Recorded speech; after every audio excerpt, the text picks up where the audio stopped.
कोल्हापूर जिल्हा माध्यमिक आणि उच्च माध्यमिक शाळा मुख्याध्यापक संघ कोल्हापूर आणि वाटारतर्फ वडगाव येथील अशोकराव माने ग्रुप ऑफ इन्स्टिट्यूशनच्या संयुक्त विद्यमानं जिल्ह्यातील मुख्याध्यापकांसाठी कृती सत्राचं आयोजन करण्यात आलं होतं।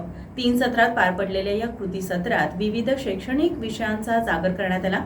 आमदार जयंत असगावकर यांच्या हस्ते कृती सत्राचं उद्घाटन करण्यात आलं। विधान परिषदेचे शिक्षक आमदार जयंत असगावकर, आमदार अशोकराव माने, केडीसी बँकेचे संचालक विजयसिंह माने, मुख्याध्यापक संघाचे माजी उपाध्यक्ष बी.जी. बोराडे, विनाअनुदानित कृती समितीचे राज्याध्यक्ष खंडेराव जगदाळे, शिवाजी विद्यापीठाचे कुलसचिव डॉक्टर व्ही.एन. शिंदे, मुख्याध्यापक संघाचे सचिव आर.वाय. पाटील, आर.वाय. मोरे यांचं विद्यार्थिनींनी औक्षण केलं। विजयसिंह माने यांनी विज्ञान आणि तंत्रज्ञानाच्या नवीन आव्हानांना मुख्याध्यापकांनी सामोरं जावं असं सांगितलं। आमदार अशोकराव माने यांनी शिक्षकांच्या आणि शिक्षणाच्या प्रश्नासाठी विधानसभेत आवाज उठवू असं सांगितलं। कुलसचिव व्ही.एन. शिंदे यांनी शिक्षकाला मोठं करण्यात मुख्याध्यापकाचा हात असतो असं सांगतानाच पाठ्यपुस्तकांशिवाय अन्य साहित्य वाचवणारा शिक्षण संशोधन अंतीत सापडतो अशी खंत व्यक्त केली।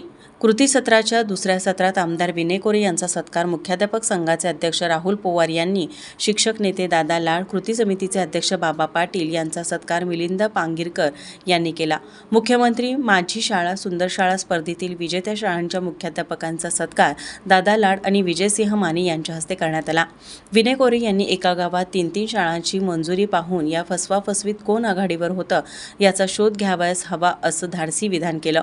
कोरगावकर हायस्कूलचे मुख्याध्यापक संजय सौंदलगे, सागर चुडाप्पा, संजय पाटील, जितेंद्र म्हैसाळे, सागर माने, आर.वाय. मोरे यांच्यासह जिल्ह्यातील 700हून अधिक मुख्याध्यापक उपस्थित होते।